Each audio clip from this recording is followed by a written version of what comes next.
Today we're going to learn how to use a really sharp chisel to get rid of dried paint drippings and save your paint project. So here is a chisel, and what I do now is I've wrapped some sandpaper, some rough sandpaper or smooth, whatever you happen to have, rough or fine grit. Rough is probably better. This is about, what is it? This is 80 grit. And I just sort of wrap it around like that, and now I have a sharpening stone. Now I sharpen this until it's a little hard to do it one-handed, but you just be real careful with your fingers. You sharpen it until it's really sharp. You just sharpen it and sharpen it and sharpen it until it's really sharp. It has a bevel there like that angle. You want to keep that angle and get it super sharp.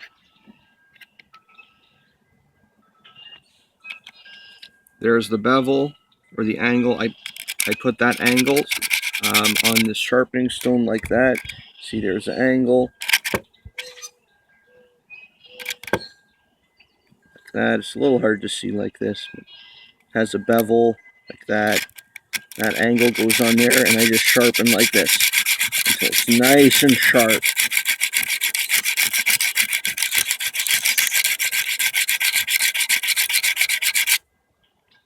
There, it might take a while, but once it's sharp, you'll know.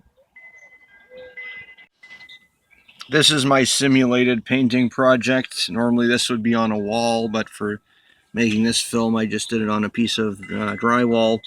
So you can see there's lots of drips on here, and that will not look very good.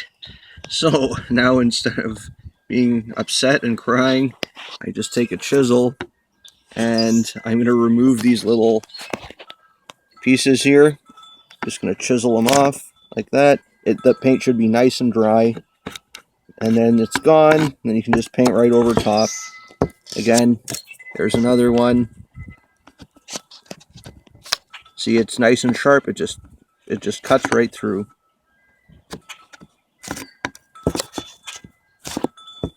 Here's another one. Get rid of it.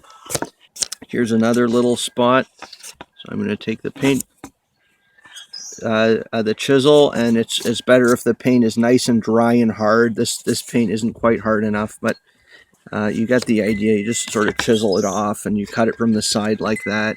Just sort of cut it off, and then the drip is gone.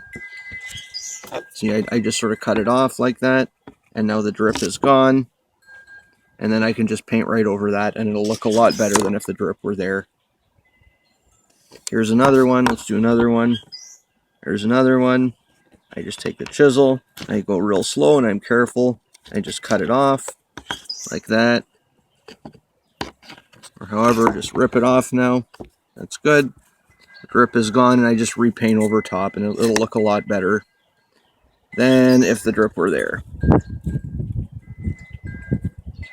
Thanks for watching. Now I take a paintbrush like this, and this is just an old meat tray or whatever you happen to have around, right? And I just paint right over top like that. See? And then after a couple layers, you won't even notice that there's much of an issue there. The paint sort of fills in the gaps.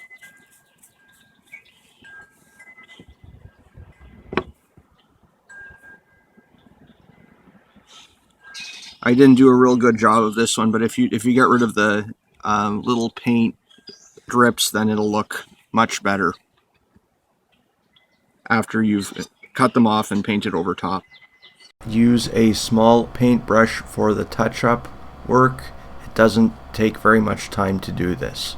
It's quite quick, and it doesn't take much paint.